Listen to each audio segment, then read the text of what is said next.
Hey, this is Dirk Nowitzki, and you listen to the Mavs Step Back podcast. I like this, TK. I like that. Yeah, it's the Mavericks, all about action. Don't do no acting, no Samuel Jackson. Dirk get the ball, you know that it's magic. Post move deadly, yeah, get tragic. Luke with the ball, yeah, get nasty. He'll drop 30, don't gotta ask him. Got Kristaps, coach at the Adam, I spaz like Dallas. I thought I'm rapping, God. If Luka shoot the ball, you know that it's cash. But my boy still living the past. Now you got my boy Kristaps, looking like Dirk and Nash in the gap. They just want a ring, wanna fill the gap on your team head. I ain't talking hats, dang, go relax. Still at the champ, defense still coming with the Calabash flow. The man's the best on the flow. I'm wild, but yeah, I'm the GOAT. This game get cold. Yeah, you might need a coach. Your friends turn into your phone. Welcome back to the Step Back, everybody. I'm your host, Dalton Trigg. I'm joined as always by my co-host and DallasBasketball.com colleague, Matt Galatzan. You can follow me on Twitter at Dalton_Trigg. You can follow Matt at Matt Galatzan. That's MattGalatzan. You can follow the podcast itself at Step Back Mavs. We're posting the links to every episode on there, along with other Mavs-related content. So be sure to check us out there. Also be sure to rate and subscribe. Leave us a nice review as well if you can. We got a special guest for you guys. We got Bobby Karalla from Mavs.com coming on a little bit later. But first, Matt, we're going to talk about Dirk because he's only 56 points away from passing the great Wilt Chamberlain for 6th on the all-time scoring list. So, what are your initial thoughts on that? I mean, it's pretty crazy, man. Anytime you can pass Wilt Chamberlain in anything, it's pretty historical. He's arguably the best big man to ever do it for sure. So, I mean, for Dirk to be in the company of him and, you know, other names that are on that list, like, you know, all the other ones that he's passed, you know, he's right behind LeBron and Michael Jordan, and he's right up there with, you know, Wilt, and it's pretty crazy. Yeah, when you think of Wilt Chamberlain, you know, he's almost like a myth. You know, you look back at his stats, and you know, he was the only player in NBA history to score 100 points in a game. He was putting up 50 points and, you know, 25-plus rebounds on a nightly basis. You know, just one of the most dominant big man in NBA history. I know people, you know, they might argue Bill Russell or, you know, even more modern when you think about Shaq or, you know, players like that. But, I mean, Wilt, he's an absolute legend. It's crazy to think that a guy like Dirk, and he would probably tell you the same thing, you know, a kid coming over from Germany like he did, wasn't even sure if he was going to make it in the NBA. And here he is, you know, 56 points away from passing him on the all-time scoring list. And he's going to, unless there's a unforeseen injury or something of that nature, it's definitely going to happen this season. It's just a matter of when. But, yeah, I mean, it's really cool to think about. And, I mean, Dirk's already been at number 6. But then we all know LeBron James passed him up earlier this season and then eventually passed up Wilt. And as of, you know, a couple nights ago, he passed up Michael Jordan. So, me and you were talking about this earlier. We don't think Dirk's going to get to pass Michael Jordan. Even if he comes back next season, you have the numbers on that. But let's talk about that for a little bit. I was getting my hopes up thinking, well, if Dirk comes back next year, maybe there's a chance he can move up to that 5th spot. But you quickly squashed my hopes and dreams right there. Yeah, he's 928 points behind Mike, so he'd obviously have to get 929 to pass him, and that would mean he'd have to average 11.31 points per game, playing in all 82 games next season. I mean, yikes. That's where he is right now. So if you take out the points from this season, obviously that number gets to be a little bit less, but still, it's going to be very tough for him to do that.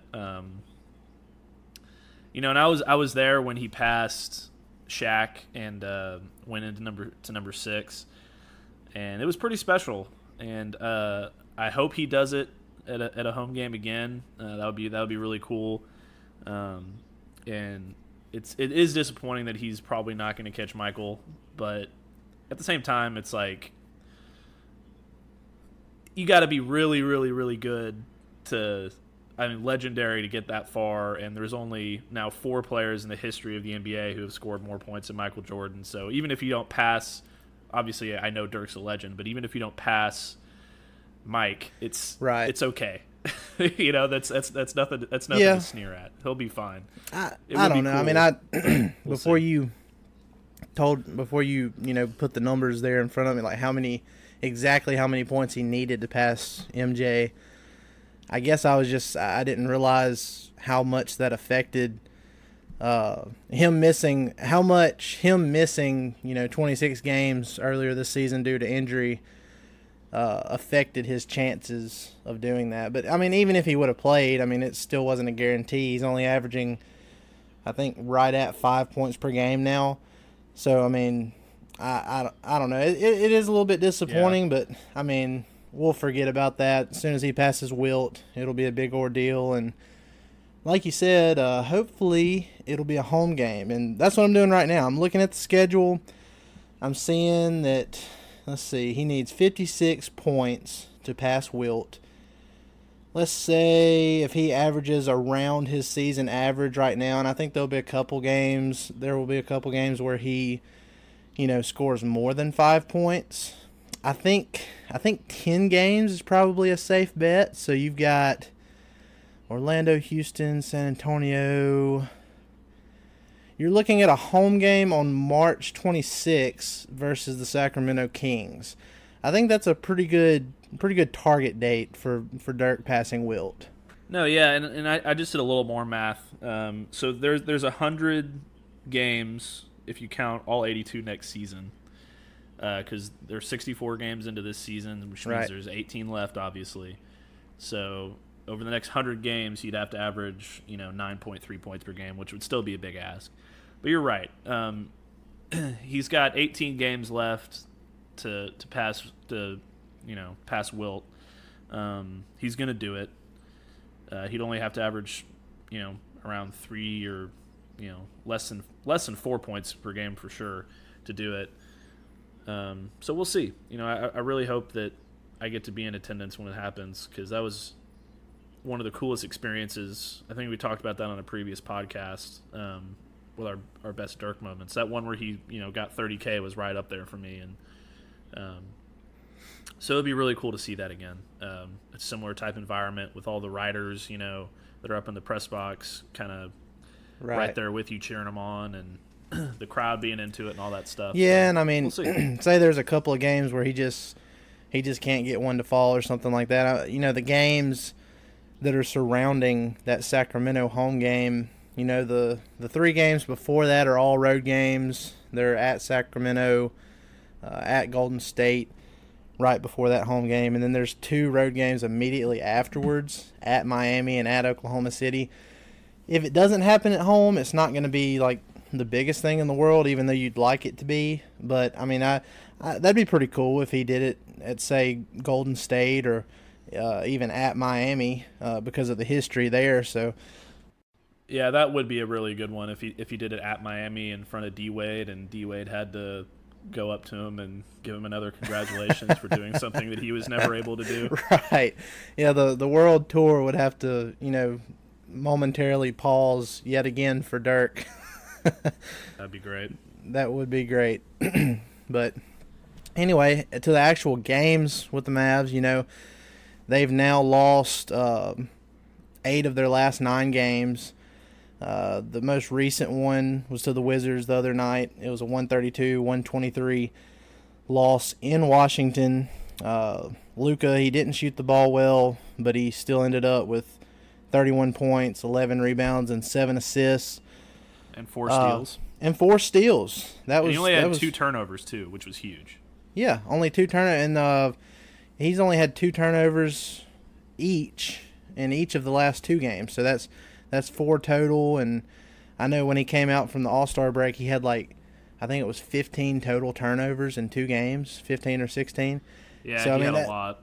So it's nice to see him clean that up a little bit. So he didn't shoot the ball well. He was only 11 of 26 from the field, but to still end up with 31, 11, and like, could you imagine if he would have come out and hit like 18 shots last night? I mean, if he had just had a few of those floaters fall, you know, he's looking at a 40-point game. I mean, there must have been at least 4 or 5 floaters that were just left, you know, hanging there on the rim that unfortunately bounced out. And you know, that's one thing I've been impressed with Luka throughout the entire season. You know, I'm obviously a little bit biased, of course, but he just really hasn't been able to do much wrong other than, you know, the occasional bad turnover games. And if he has a bad shooting night, that's understandable. Everybody's going to have a bad shooting night in the NBA. But what are you talking about? Trae Young doesn't have bad shooting nights. You're right. If you ask Hawks fans, Trae Young does not have bad shooting nights. I don't know what they call it when he goes, you know, 2 of 14 from the field, but, you know, whatever. But anyway, that's one. I guess if I had to point to one thing that I've been kind of disappointed with when it comes to Luka's progression throughout the season is how his floater game has kind of left him a little bit.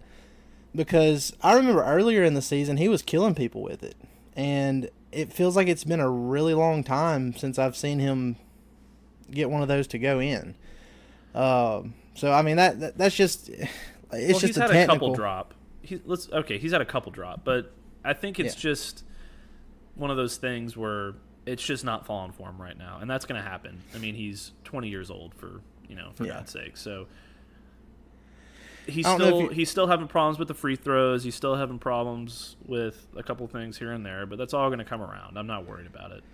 Well, I kind of got spoiled earlier in the season too. You remember it was at the end of October. They were playing the Spurs. It was that game that went into overtime. It shouldn't have gone into overtime because Dennis should have hit that free throw at the end. But you know, I think Luka had over 30 points in that game too, and I remember he was just killing the Spurs all night with that high arcing floater. He hit probably, you know, at least 4 of them in that game, and ever since then I don't know, that's been my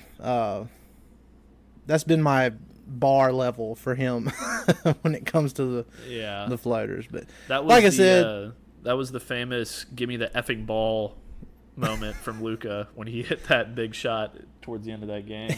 Yeah. Well, like I said, that's just me being picky. I mean, he's been incredible. He's doing something that, you know, me personally, I've never seen from a rookie in my time being alive. Because I mean, I'm gonna be honest. They're comparing his rookie season to LeBron.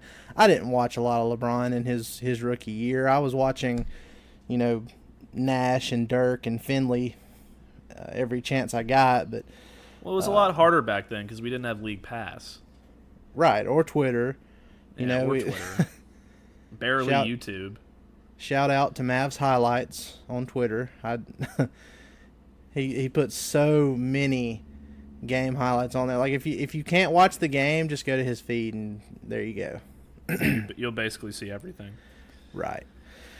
But yeah, so Luka had a good game. Dwight Powell, he continues to just be on an absolute tear. It's ridiculous. I don't know if you saw this, but I tweeted this out last night that over his last 20 games, he's shooting 53% from 3. And there was a point earlier this season, and it was sometime after the new year, so it's fairly recent.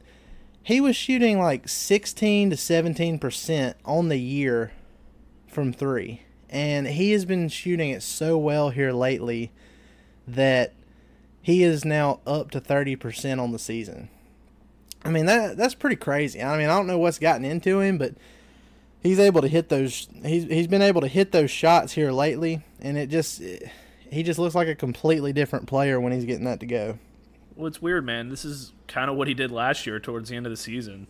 You remember he was hitting shots and putting up huge numbers during the final stretch, and he's doing it again. He's trying to cement himself, I guess, as part of a foundational piece for this roster.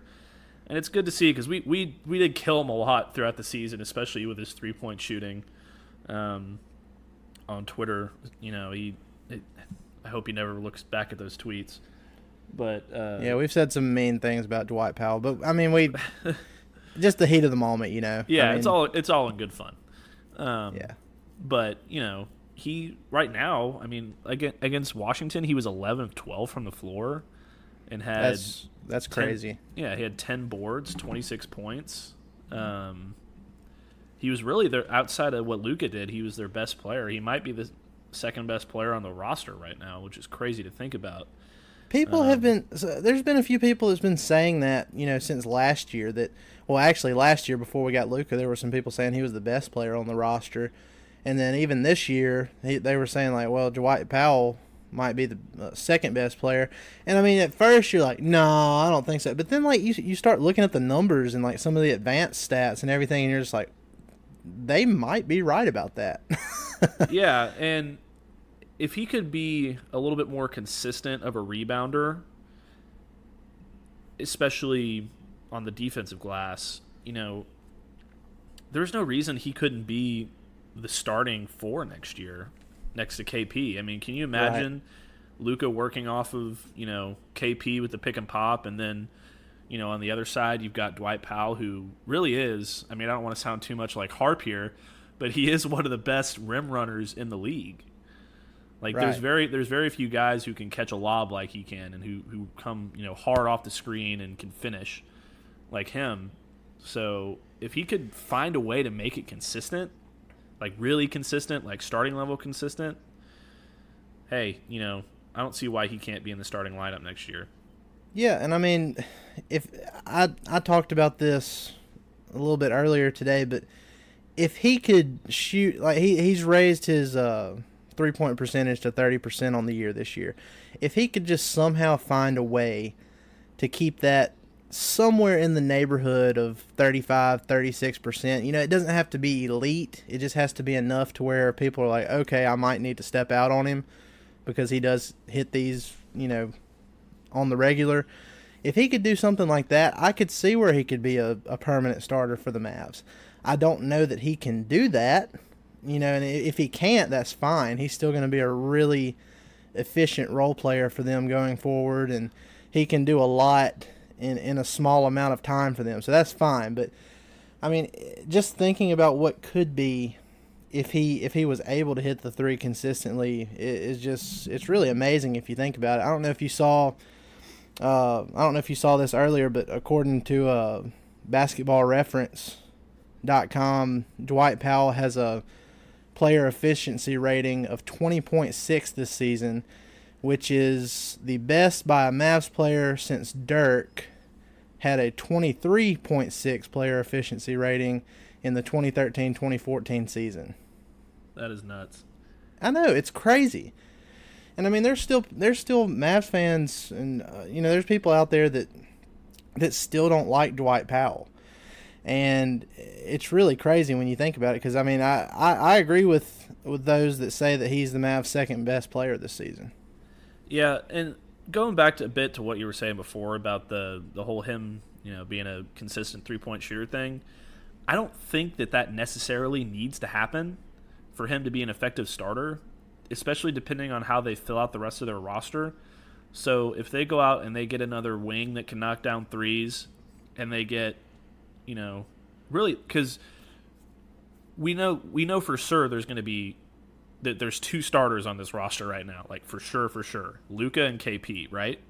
So yes. if they with those other 2 spots find consistent knockdown shooters, say Bojan Bogdanovic and, don't kill me, Dragic,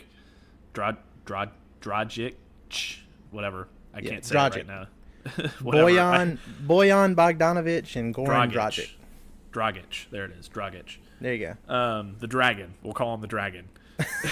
Yeah, there you go. So, if say those, just for whatever reason, say those are the 2 guys. I'm just spitballing. I'm not saying that's who they're going to sign. But those guys can knock down shots with really good efficiency from outside on both catch and shoot and off the dribble, whatever.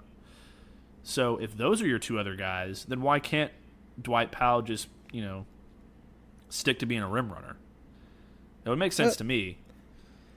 Well, and I mean, the type of player that Powell is, he fits really well with Luka. Because, I mean, you want a serious lob threat in there, kind of like what they had with DeAndre Jordan, even though, we saw it a little bit this season. DeAndre had lost a little bit of that athleticism that he's been known for so long. But, Dwight Powell, he's still got it. He's springy. He can set good screens. He's a good roll man. He can finish pretty much any lob. I mean, unless you just throw it over the backboard, he's probably going to catch it and finish it. So, I mean, it's really like I said before, it's the three-point shooting that needs to be a little bit more consistent.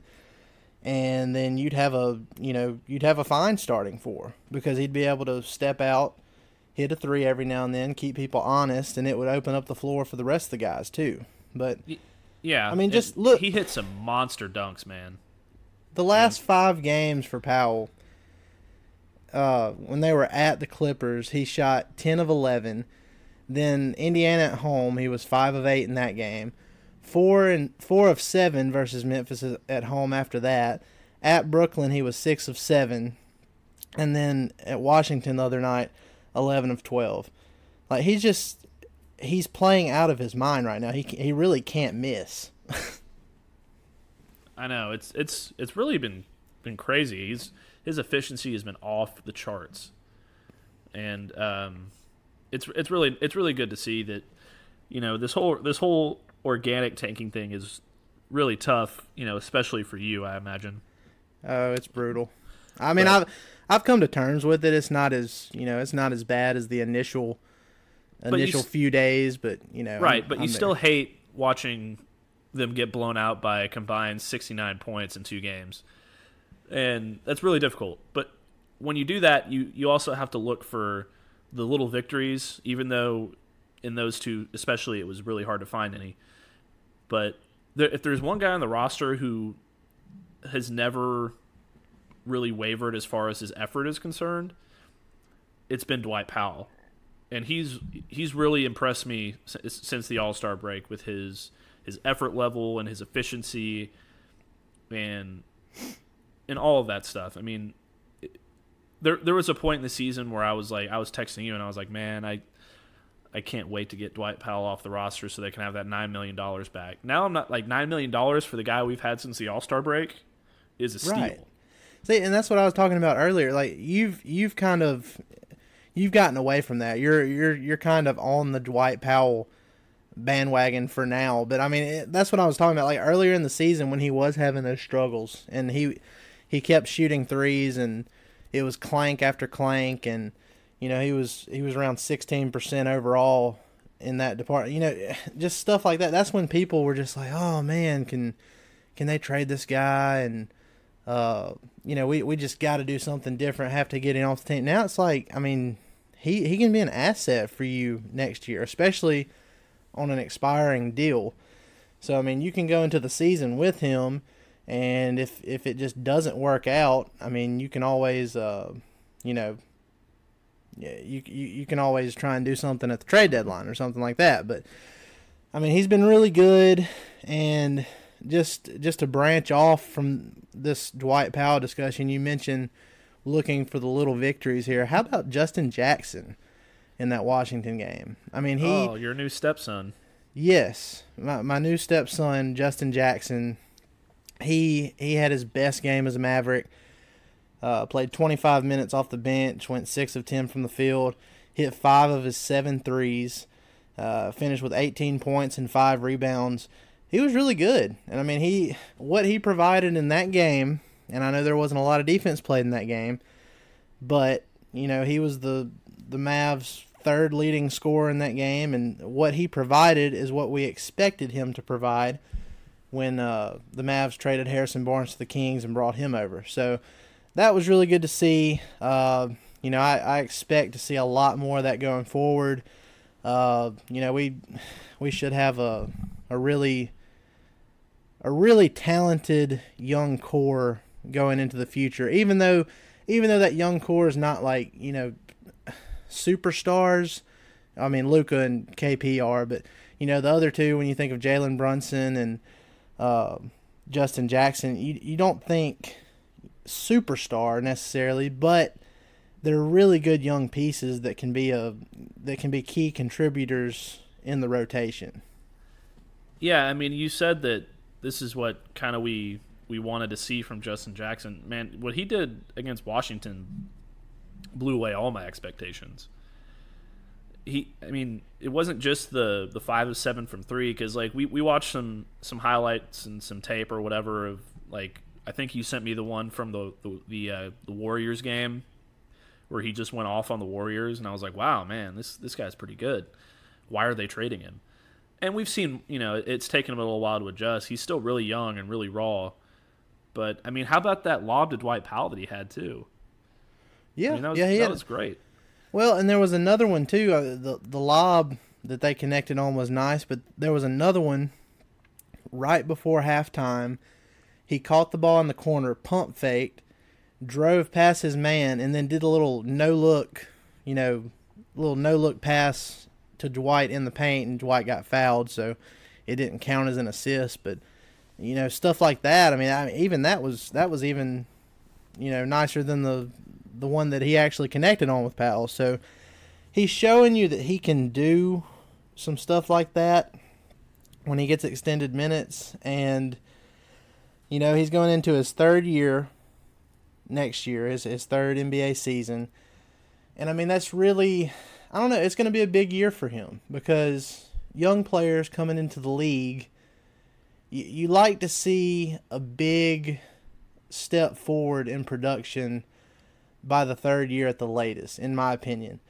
I mean, they can always blossom late. That's always a possibility. But for the most part, with your first round lottery picks, you like to see something by at least that third season, because then you start getting into the territory like, well, if they're entering their fourth season, they're going to be due a new contract here pretty soon.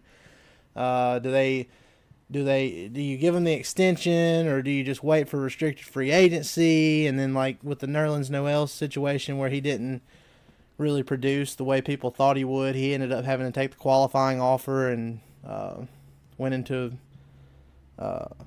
unrestricted free agency that next year. So I mean, there's a lot of stuff that can happen, but I think his third year is going to be a really big year for him. I hope he can take that next step. Yeah, and he also doesn't strike me as the kind of guy who's going to walk into the media room at halftime and steal a couple of hot dogs like Nerlens. Right. So he seems like a really, really hardworking player, and he's really committed. The games he's played in, he's the sparse minutes he's had for the most part. I mean, he played 25 against Washington, but at first we were getting frustrated because he wasn't playing very many minutes. But in the minutes that we saw, he was playing really hard, and he was especially playing well on the defensive end, which is something they really desperately need going into next year, is, a long athlete wing who can, right, bother passing lanes and contest shots. And he seems to have those tools. It's just a matter of putting everything together. And I think if he goes the rest of this season and continues to produce the way he has been in the last couple of games, and then has an entire summer, and he'll probably play summer league, and having just that whole summer in the program, or all that stuff, he could really kind of turn the corner and go into next year with some legit chance at getting extended. He'll never get to the point where he's getting max money, maybe, probably, but he could be a good role player. Like get a contract a lot like what Dwight Powell got, which I mean, the thing, and you mentioned Summer League too. I'm hoping, because I know Brunson will be there. I'm sure Jackson will be there, even though he's already been twice now. I think it's safe to say that Luka won't be there. Man, you don't think they want him playing Summer League basketball? No, I think it's safe to say that Luka will be on a beach somewhere at that point. They better be in a weight room. What are you talking about? Well, you're right. That's a little bit too far along. He'll have his vacationing out of the way by then. But what I was going to say is I kind of hope that Zion Williamson is joining them in summer league as well. So if yet no, I agree. I think there's really he's one of two players in this entire draft that I would be extremely happy about the Mavericks getting, and if he's there, I might lose my mind. Well, and here's the thing: if they end up winning the lottery and getting that number 1 pick, they're keeping that pick. I know we've discussed it before. Like, well, would they be tempted to trade it for, say, Anthony Davis, who, he only has 1 year left on his contract. He might not sign an extension, all that stuff.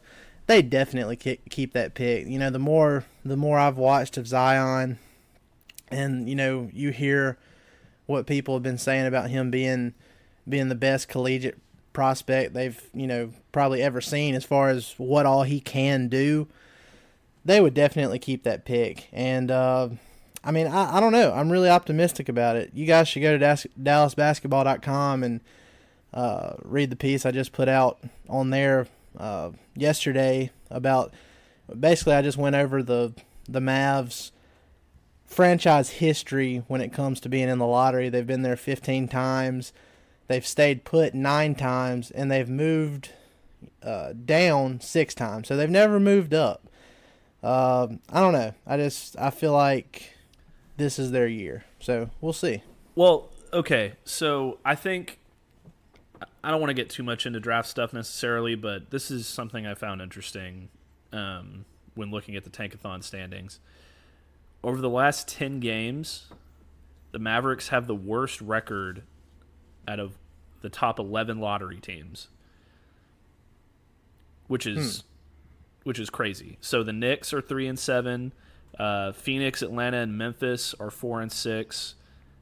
Cleveland, Washington, New Orleans are 5-5, and then you've got Chicago, who's actually been pretty good. They're at 6-4. So, and since the Mavericks are only 4 games back of Atlanta, and I mean 7 games back of Chicago is going to be really tough in 18 games. But it's not difficult. Or I'm sorry, there's 6 games back of Atlanta. But it's not 6 games back. It's not difficult to envision them at least passing Memphis and getting up to the 37% chance at a top 4 and the 9% chance at number 1 overall, because I mean, that's a 1 in 3 chance, basically. I mean, that's better than a 1 in 3 chance. So I take those odds, and I think that even if they finish in the top 2, they keep the pick. I think possibly number 3, depending on how you feel about one of these other guys. But and also, it depends who. I heard Skin Wade talking about this on 105.3 The Fan earlier. If, say, Phoenix gets the number 2 pick, he thinks, and I totally agree with him, that Phoenix would take Ja Morant out of Murray State because they desperately need a point guard. Yeah, I agree. And I found that really interesting. So if, say, the Mavericks get the number 3 pick, then whoever's number 1 takes Zion. Even if Phoenix is number 1, maybe they take Ja Morant. I don't know. I think that would be crazy, but who knows? But if the Mavericks land at number 3, that means they would have a shot at R.J. Barrett, which is pretty intriguing to me based on the tools. I think the Harrison Barnes comps are so stupid, Dalton. We can get into that on another podcast, because I don't want to get too far into scouting. We have a guest lined up in a couple weeks who we're going to get into that with. But right, let me look. This is all I'll say about R.J. Barrett. And our guest Kirk Henderson last week, he tweeted this out yesterday. R.J. Barrett has taken 560 shots this season for Duke, and Zion Williamson has scored 561 points. Okay. So he's shooting a lot of shots, but he's not shooting a very respectable, percentage of them. I mean, that's where the Harrison Barnes comps are coming from, because Barnes was a decent 3-point shooter, but if his percentage from the field, that's what just made it killer for the Mavs. He just really killed them in some situations where they needed him to either A, finish, or B, look around for an open teammate and pass it, and for whatever reasons that just didn't materialize more times than not. So I think that's where your Harrison Barnes comparisons are coming from when you're talking about R.J. Barrett. Okay, that's fine. But also another thing to keep in mind is he's 18 years old, maybe 19, I don't know exactly, but he's not going to come in and have to be, because at Duke, especially with Zion out, he has to be the number one guy. And I know he's probably used to being that, but he's not going to come in, especially if the Mavericks get a big free agent this summer. He's just going to come in and be a rookie, and there's not going to be any pressure on him. He's going to have loads of help around him, and he's got the tools to be a very exciting player. That's what I think. I mean, Cam Reddish is a better 3-point shooter significantly, so maybe he's a better pick. I don't know. But what we both agree on is that if they get the number one pick, there is no way in hell they're going to trade it. So that's all that matters, I guess.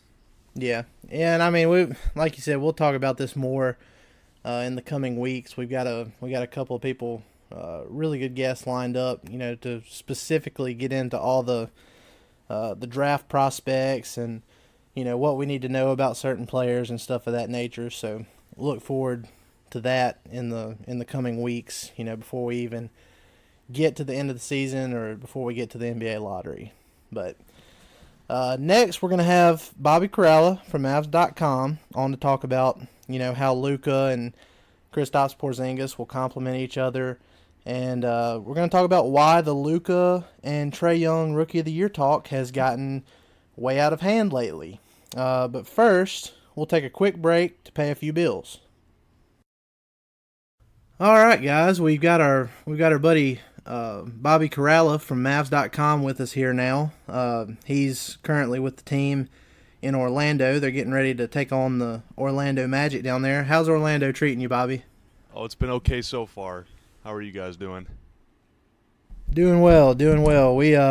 We've been discussing a lot of things here tonight. One of them being Dirk getting ready to pass Wilt Chamberlain on the all-time scoring list, and we won't get too much into that. But one thing I wanted to just talk with you about, since the trade, obviously Kristaps Porzingis, he's not playing the rest of this season, but he should be ready by next year. And just looking at highlights of Porzingis and how he plays and knowing how Luka plays, it just seems like a match made in heaven. I mean, how do you see those two players complementing each other next season? Man, I don't know. I guess it kind of depends on they have a few different directions that they can go, right, with building the roster. So is Luka your point guard?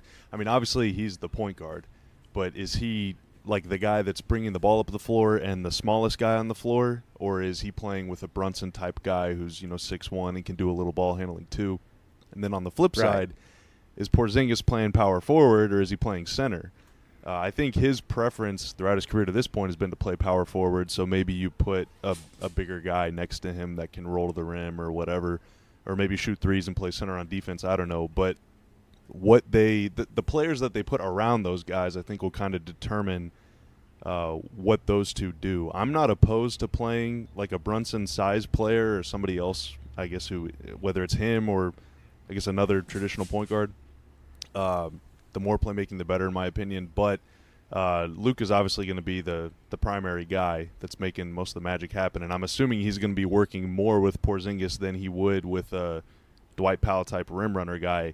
So I think no matter who's with them, they're going to be involved in a whole lot of stuff together. But we'll see. I mean, I guess it just depends on how free agency plays out and the draft, if they end up getting that pick or not or whatever. So, yeah, I don't know. But I think no matter what they do, they got plenty of options. And I think that Luka's built-in versatility as a guy who could be your main guy or play alongside another guy, I think that unlocks a lot of stuff, just like Porzingis, how he can play both positions too. So versatility, I think, is their greatest asset right now together. Yeah, and I mean, if Porzingis ends up playing the 4, which, like you said, has kind of been his preference throughout his career to this point, it's going to be really nice to have a true stretch 4 again. Because, I mean, he has near unlimited range, and, I mean, he can set good screens. He can roll a little bit, too, if you need him to do that. So, I mean, it'll be good to, have Luka a nice pick and pop complimentary player that, Luka's not going to have all the attention on him. Porzingis is going to draw other guys, and it's going to open, in my opinion, it's going to open everything up for the rest of the guys on the court. Matt, what do you think? Yeah, and it's also pretty exciting because for the first time, I mean, I know Luka's just a rookie, but like really for the first time in both their careers, they won't have to rely on themselves to get everything done. So I think, with the two of them having the freedom to move around and have another guy be able to handle the scoring for a little bit or whatever is going to be really big for them. And also, we talked about this a little earlier in the year, right after they made the trade, but it's lofty expectations, but it kind of reminds me of a little Dirk and Nash type combination, especially with, Luka's playmaking ability. He's not as quick as Nash, and he's a little bit bigger, and KP is obviously a little bit, more athletic than Dirk, but it's going to be fun. I think they're going to play hopefully as close to as good as those two played off of each other. Yeah, well, I mean, just think about now, watching Luka play right now, whether he's out there running with Powell or Dirk or Kleba or whoever is setting the screen for him, how many times is he getting double-teamed coming off that screen? And they're just pushing him either toward the sideline or back to midcourt, or the worst-case scenario is along the sideline near midcourt where he's shown that he can make those incredible cross-court passes like 60 feet on the money, but the fewer times he has to do that per game, the better, because a few of those times have led to turnovers, and obviously you have an imbalanced floor and it's a dunk the other way. So if Porzingis is the guy setting a screen for him, obviously, Luka at best is going to see nobody coming around the corner, and at worst it's just going to be like a switch, or someone's going to have to go under or over or whatever. Either way, you're putting yourself in an advantageous situation, because if you are just switching, I'm not sure that at this point Luka can just like get around a big man whenever he wants. I think he's still a couple years away from being able to do that. But if you're switching a little guy onto Porzingis, he's already shown in the 4 years that he's been in the league, really 3, that he can punish those switches, whether it's like a 6'6" guy, that's more Luka size, or if it's a smaller guy. I mean, the Clippers were putting Pat Beverly on him, for crying out loud. Like, you cannot switch that screen if Porzingis is the one that's setting it. And so that's kind of the ultimate, like, you're going to force the defense's hand every time. It's going to be one of those, like, pick your poison things like it was with Dirk and Monte, and really like Dirk and Nash back in the day, where, no matter what decision you choose to make as the opposing head coach and as the opposing players that are in that pick and roll, it's going to be the wrong one, because Luka is already complete enough to have a counter, and Porzingis obviously is, he's an incredible catch-and-shoot guy if he's wide open, and then he can punish those mismatches. Yeah, and I mean, depending on what they do in free agency, even if they didn't do much in free agency, you add Porzingis, 7'3" dude that, he can rebound, he can block shots. You figure that Luka is not going to have to do as much on the boards next year as he has this season, which, he's more than capable of doing it. But to me, I feel like the rebound numbers are going to go down a little bit, but his assist numbers are going to shoot up, because there's been so many games this season where I felt like, wow, he could have had maybe 4 or 5 more assists if he had a guy like Porzingis on the floor. I don't know how you feel about that, but I mean, just watching the games, it feels like there are some easy assists to be had there.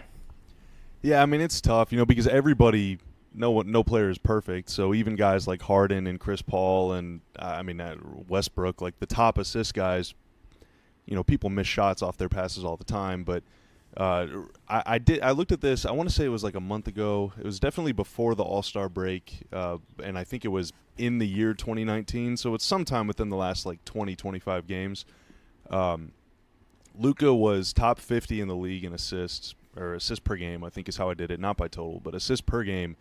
And of those guys, his like assist percentage, so the amount, the percentage of like potential assists, so like if I pass it to you, that is a potential assist and you shoot it. Whether you make it or not, it's still a potential assist. Obviously, if you make it, it counts as an assist. Their conversion rate on his passes was toward the lower end of the top 50. It wasn't at the very bottom, but it was in the lower like third. Right. So, a lot of that is three-point shooting. But then again, I mean, you look at it and like how many of his assists right now are going to Powell, where there's only like 3 or 4 other guys really in the NBA that can pull down some of the lobs that Luka's throwing. And he didn't have that kind of chemistry with DeAndre. So I think Dwight's actually helping Luka right now. But obviously the struggling shooting, I guess, to put it politely, around him is hurting his assist numbers too. So hopefully, whether it's Powell or somebody else, if you have someone going to the basket that Luka can kind of get bailed out by, or you add like 1 or 2 or even 3 really nice shooters to put around him, then you can sort of balance the floor that way too. And that way, he's not laboring as much to get like 8 assists. It's like 7 or 8 assists for him should be easy because he makes so many good passes. But, Rocky shooting and until Dwight became the starter, until Powell started, there wasn't really a role presence consistently out there with Luka too. So, we'll see, I guess. I don't think he's like supremely unlucky or anything. I think it's just, we watch all of his passes and think, man, that was such a beautiful pass. He was being double teamed and he got it over the center and like under the point guard and right into Finney-Smith's shooting pocket. But, you got to give those guys a break because even the best shooters miss like more than half their shots. Yeah, that's true. And I kind of want to pivot in another direction off of that, Bobby. So obviously there's a lot of good young duos in the NBA right now that are kind of up and coming.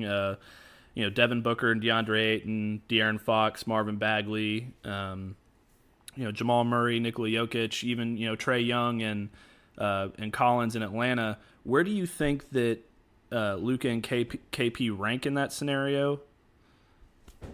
Oh man, that's tough.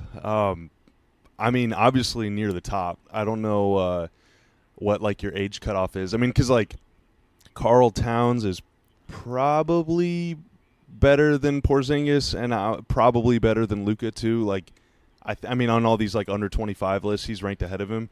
And now I'll state Luka's case, but if you want Towns ahead of Luka, then that's fine. But Porzingis is definitely better than Wiggins. So if we're going by like tandems, so maybe like sure, Joel Embiid might be better than Luka, but Porzingis, like if healthy, he might be better than Ben Simmons. So the average of those two guys is definitely higher than any other young tandem. And now I guess if you're going by like ceiling, like who's the best player right now, then maybe it's like Embiid or Towns, I guess. I'll still take my chances with Luka over both of those guys. So, just for that reason alone, just the fact that, like, if Porzingis is really the worst of any duo on any team in the league, then that's a freaking good duo because he's awesome. He was an all-star last year. So if he comes back and is healthy and can do all the stuff that he could do before, which I don't think should be any problem, at least hopefully, of course, then, as far as under 24, under 25 guys, then they're probably at the very top. Unless I'm just forgetting someone totally. But Porzingis is better than Collins and Luka's better than Trae Young, and I think that's we might talk about that a little later too. I don't know what you guys think, but I can't think of another young duo unless you're counting like Giannis and Chris Middleton, because Middleton's like 26 or 27, which is still kind of young, I guess. But as far as like true young guys that are either on their rookie deal now or will like be on year one of their non-rookie deal, those guys are, I think, at the top, and it's probably not very close. Yeah, and I guess in my mind, when Matt asked that, I was kind of thinking, at least 25 and younger.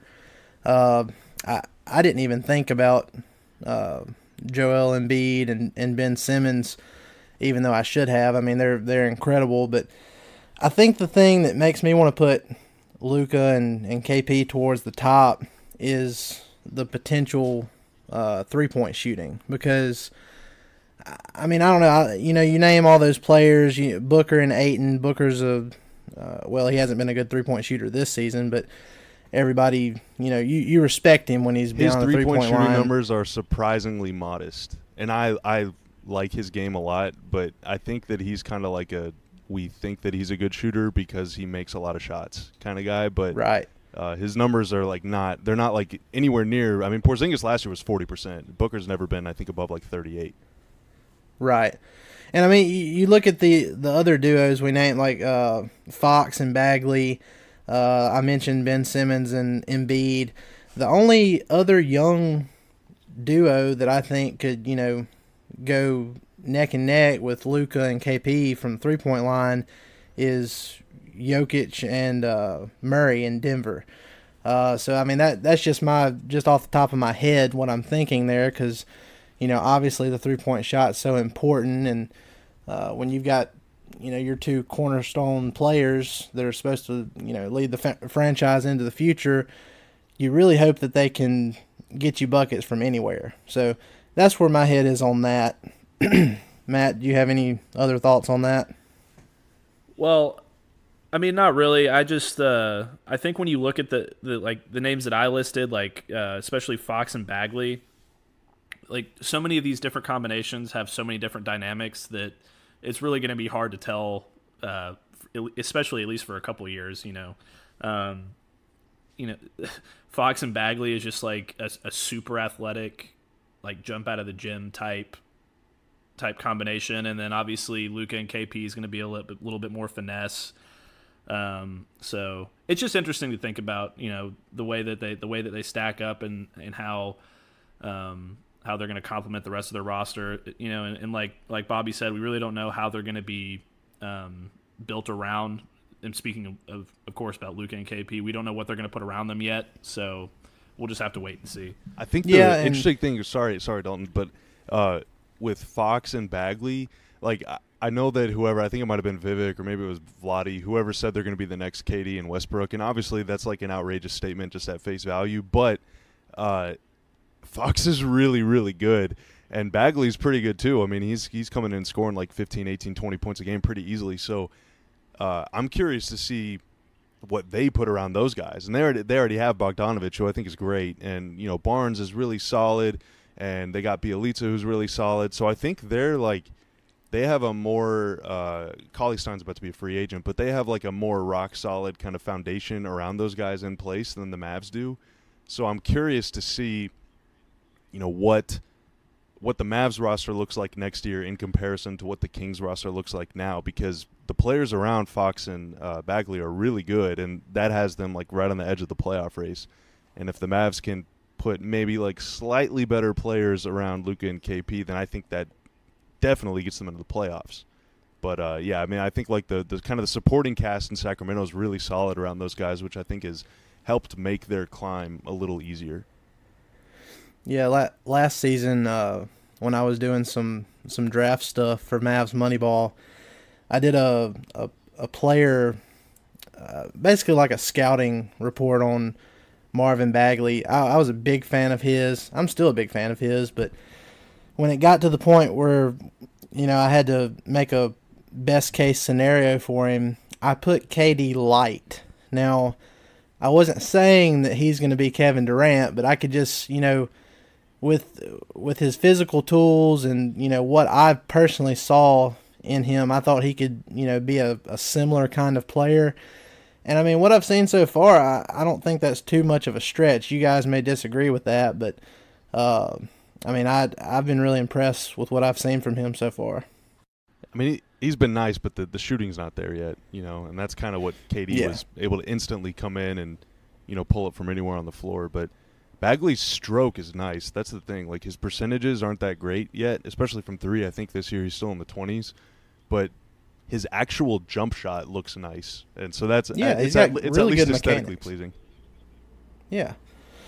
Well, we'll move on from that. And, Bobby, wanted to talk a little bit about this with you because I'm sure you've seen all the noise on social media here lately, especially from, a lot of national media people and Atlanta media people. But, the Luka and Trae Young Rookie of the Year talk has really started to heat up, so to speak.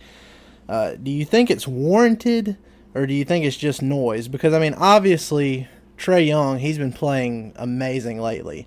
He's been putting up big numbers. But, there's a reason they call this award the Rookie of the Year. Just curious to get your thoughts on that. Yeah, you kind of took my line because I was going to say it's the Rookie of the Year, not like the Rookie of the 5 games after the All-Star break. And the thing is, too, and look, Trae's awesome. And, his numbers are great, and he really is, I think him and Collins are going to be pretty fierce in the East together, and he's a lot of fun to watch. And he had a really good game against the Mavs the first time that they played this year, at least a really good second half whenever they came back from down 20 or whatever it was. But, dude, Luka was so good right away, and Trae Young was not. His numbers weren't at that level. They have been the last 10, 15 games or whatever the stretch is now. They're playing more games every day, obviously, so it might even be up to 20 now. But, Luka's numbers dating back to, pardon me while I type with one hand, and it's going to take a long time, but luckily when I type in L-U-K, it automatically autofills to his game log on Basketball Reference. So thank you, Basketball Reference. Also, now you all know what I do with my free time. But Luka now, dating back to December 16th, so that's 34 games. Okay, over 34 games, he's averaging 23.5 points, 7.5 boards, and 6.5 assists. So that's more than half the season at this point. He's put up 23, 7, and 6, almost 24, 8, and 7.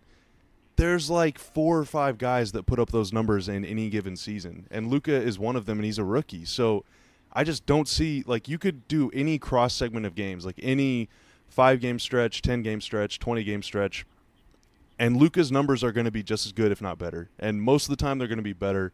I think the most recent 5 games are going to be in Young's favor because he had that quadruple overtime game, and 49 and 16 is incredible. But 4 overtimes, he played 60 minutes or something, so you got to kind of put a little asterisk on that one. But Luka's per 36-minute numbers are insane. His per 100 possession numbers are literally historic. Nobody, not even Oscar Robertson, whenever he was a rookie, he averaged almost a triple-double, but they were playing 125 possessions a game, and he was playing almost all 48 minutes. No rookie ever has done what Luka's doing per 100 possessions. So there's just no way. If you want to go by record, the Mavs have a better record right now, and they probably will finish with one, I would think. Maybe. I guess we don't know that. But productivity, Luka's better. Hype, Luka's better. Storyline, Luka's better. All of the things are working in his advantage.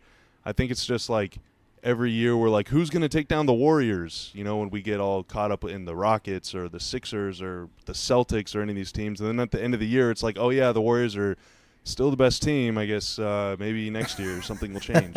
And I think it's just kind of like that. Luka was such a front runner. He started so strong. Every other award race, the MVP race is really cool between Giannis and Harden, and Jokic even is kind of in it, and Kawhi and maybe KD with the Warriors.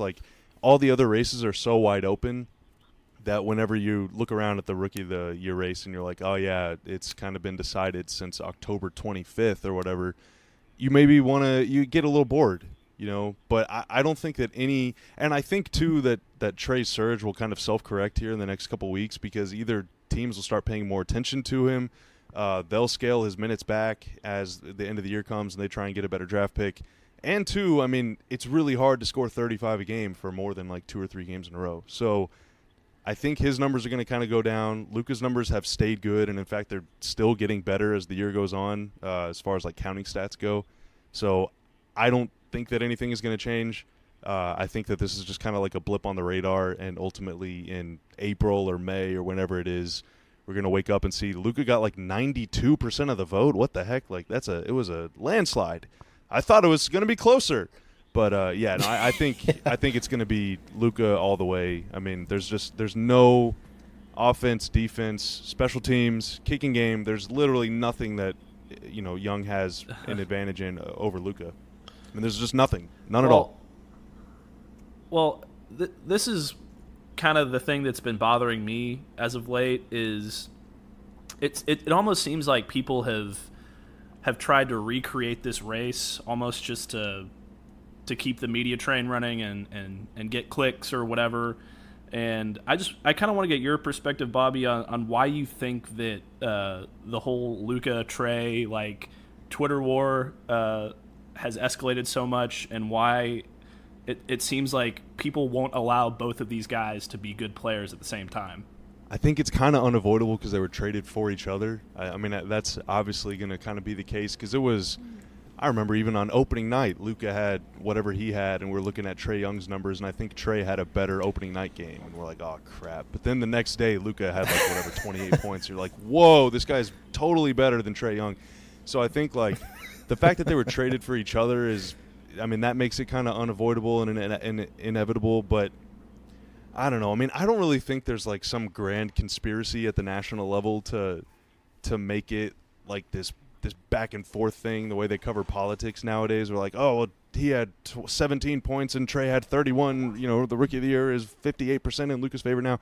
Like, I think that it's mostly just like if you're the social person at Bleacher Report and Trae Young has a great game and you see that whatever Ben Steiner, the guy from Atlanta, had a tweet that got like 800 retweets, then you want to get on it too. And so you put together a little 30-second Trae Young video, slap some text on there, tweet it out, and now all of a sudden you're just like, you've entered the public debate. Like, I just think the barrier, like the threshold of entry into the dialogue, it's just so much lower now, and it's so easy to say like, yeah, 35 points and 10 assists. Here's a 1-minute highlight video. How do we get people to get really mad about it? Let's just put like, is he going to be Rookie of the Year now? And then, people will retweet it and say F no or F yeah, and it'll be a big thing. I don't know. I guess we could go into like all my problems with the internet because I got a lot of them, but I just think it's like it's so easy to just like fall victim into the trap of like the 24-hour thing, and just how you feel like if I'm a big Luka fan and I see somebody say something nice about Trae Young that lives in Atlanta, then I'm going to be like, oh, I'm going to tell this guy what I think about Luka right now. It's like, well, you live in Dallas, they live in Atlanta. Obviously, their opinion's not going to change. Your opinion's not going to change. But, like, the louder they argue about it, the more people are going to see it and the more videos you're going to see about it and the more mad you're going to get. And so the more you're going to argue and the more videos you're going to make. And so it's just this big, like, it's just like this snake that's just eating itself. It's just getting bigger and meaner and more mad. And, the fact that Trae is playing better now, too, obviously helps a lot. But, yeah, I mean, I don't think there's, like, these evil guys twirling their mustaches at, like, Bleacher Report HQ thinking, like, how do we make more money? But, I just think that people are really, really emotionally invested in Luka, which is awesome and kind of deserved because that guy's a sensation. I don't think that Trae Young has like that same kind of like cult following, but he's on the East Coast, Luka's in the West, Trae's in the East. The blue and red thing, they were different colors. They were traded for each other. Like Trae Young he was a McDonald's All-American, I think, and like a 5-star recruit, but he was only like number 11 in the country, and he kind of sort of forced himself into the top 5 in the draft. I think coming into last season, he wasn't really considered like a consensus top 5 or maybe even top 10 pick, and he played great at OU, and Luka was considered a top 5 pick basically all along, and won every award there is to win at Real Madrid. So it's kind of adds to that like scrappy underdog. Trae Young is 5'10" versus like the kid that has it all from Spain who's already been a pro. I mean, I just think there's like so many narrative points to draw from. I mean, it really is a great story, but yeah, I mean, I think obviously I'm biased and I think you guys are too, but I think Luka's got it in the bag. I mean, I don't really think, unless like Luka doesn't play another game. Well, actually, unless Luka plays every game the rest of the season and does not score double figures again, and Trae Young averages like 25 points a game the rest of the year, I like something insane like that would have to happen in order for Luka to not win the award.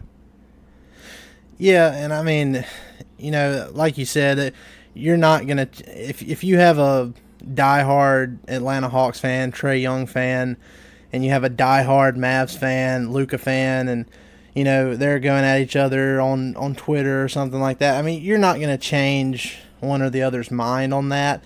But you know, there's that saying that numbers don't lie. So you look at all the numbers, and I mean, it's just not even a question in my mind that Luka's got this in the bag, and he has for a while now.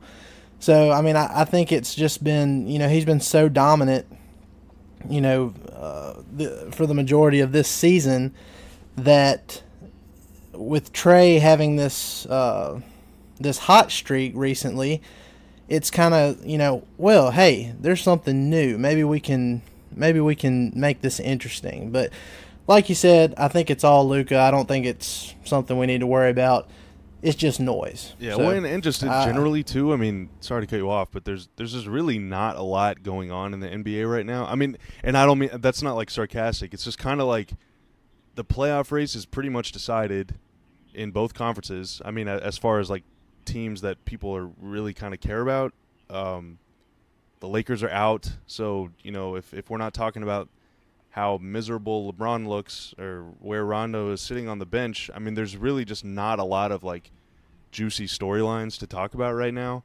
So, right, you know, it's pretty easy to fall back on the, all right, well, what's going on? Oh, yeah, people care about Luka. Yeah, people care about, let's talk about Luka and Trae. You know, if there was, like, some really insane race, or, like, if maybe what if the Warriors lost, like, 4 games in a row or something, then I don't think we'd hear anything more about it. But the fact that everything is kind of just whatever. There's not a lot of intrigue as far as, like, playoff races go, so I think that has a lot to do with it too. This is kind of like the dead zone. In a couple of weeks, it'll be like who's going to actually make the playoffs, who's going to have home court in the West. The conversation will shift again, but I think for this, like, 2 to 3 weeks, this is sort of every year where, like, people get a little more ambitious with their takes. We're still hungover from All-Star break. You know, everybody is just kind of like, well, I only have a month left to just make everybody mad. So let's see what I can say and get the people riled up. Right. Yeah. Well, I mean, I really don't have much else to add to that. I know I agree with you that there hasn't been, you know, much going on with the playoffs pretty much decided as far as, like, having any drama. And I think that's where, you know, this Trae Luka debate has heated up lately, you know, at least with some of the national media people, because I think, like you said, I don't think they're sitting up there and saying, oh, how can we get more clicks, make more money, or anything like that, but they want something exciting to happen, something to get them to the playoffs at least. But yeah, well, and I mean, this is a historically good rookie class, and people care way more about rookies than they ever have. So I mean, this is like, if this same exact thing, I mean, the same exact thing kind of did happen last year with Donovan Mitchell and Ben Simmons, only both of those teams were, like, big-time playoff contenders, which made it even more interesting to me. But, I mean, like, 10 years ago or 20 years ago, I really don't think this would have even been, like, talked about. You know, 2 rookies that are on teams that most likely aren't going to be in the playoffs. I mean, I guess they're both, neither are eliminated yet, but it's probably not going to happen. You know, one of them is in a relatively small market. The other one is on a team that just traded all of its starters. You know, where's the intrigue there? But I think now, you know, everybody in this generation of basketball fans kind of, like, just super interested in prospects and in young guys. So I think that kind of gives it a little more legs too. Yeah, I agree with you. I mean, really good stuff, Bobby. We really appreciate you coming on and talking with us tonight, all the way from Orlando. Like I said, he's getting ready for the Mavs take on the Magic down there. Actually, Grand Lakes, Orlando, not Gotcha. Grand Lakes, Florida. Sorry, not in Orlando. We're really far from Orlando. Normally, we stay within probably like 10 or 15 minutes of the arena in whatever city we're in, unless it's like New York or San Francisco, where it's very far anyway. Right. But Yeah, out here in Grand Lakes, depending on traffic, it could take us like 45 minutes to an hour to get to the arena tomorrow. So this is one of the farther bus rides that we have in the league. So yeah, I don't know why it happens that way, but the hotel is nice, so I can't complain. Hey, that's all that matters. They got you a good place to stay, and they got you're cozy, and they got everything you need. Just as long as you get to the game, okay, that's all that matters. Yeah, but I do have to pay $4 for a Dr. Pepper in the lobby, so I do have some complaints, some bones to pick, but I can't complain too much. Matt, you have anything to add? No, I just really want to thank Bobby for coming on, he. Obviously, as you could tell, he has a lot of statistical insights and basketball knowledge that I do not have in my brain, so we just really appreciate it. And, hey, thank you all for having me, man. Have fun at the game tomorrow. I will. Thank you all for having me, and I appreciate it. And, looking forward to listening to the rest of what you guys have to say. Yes, sir. We appreciate it. We'll talk to you later, Bobby. All right. See you. All right, guys, that's going to do it for the 10th episode of the Step Back. We really appreciate you guys coming on and listening to us this week. We can't thank Bobby Karalla enough for coming on as a guest and giving us a bunch of good stuff. We really enjoyed having him on, and hopefully we can do that again in the future.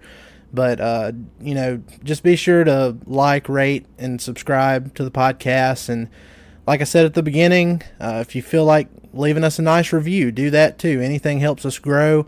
Matt, you have anything to add to that? No, just keep your eye out for our work at DallasBasketball.com. We'll have all the game coverage for the Orlando game coming up. We've got some pretty exciting guests coming up in the next couple of weeks that you guys can look out for, and we're going to start as the season progresses and the Mavs record gets worse and their draft hopes get better. We're going to start talking some draft, and I'm going to do a couple of scouting reports. I'm sure Dalton will want to do a couple of scouting reports over these top guys and see what we can come up with. So just stay tuned into DallasBasketball.com.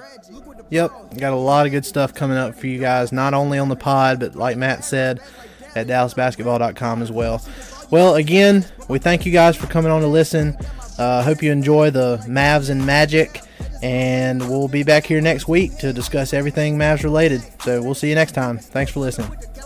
The man's the best on the flow. I'm wild, but yeah, I'm the GOAT. This game get cold. Yeah, you might need a coach. Your friends turn into your foe. But I'ma just roll. Gotta keep rolling your boat. Yeah, I swear I give them hope. I say I'm cleaner than the soap. This time of year proves who will really sink afloat. For yeah, real. It's the Mavericks, all about action. Don't do no acting, no Samuel Jackson. Dirk at the ball, you know that it's magic. Post move deadly, yeah, get tragic. Yeah, it's the Mavericks, all about action. Don't do no acting, no Samuel Jackson. Dirk at the ball, you know that it's magic. Post move deadly, yeah, get tragic.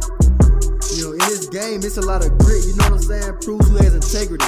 Late nights, early mornings, but we all want the trophy at the end of the day. And that's the beauty of this game, because at the end of the day, only the real gonna float, man, for real. You either sink or you float. Only the real gonna float.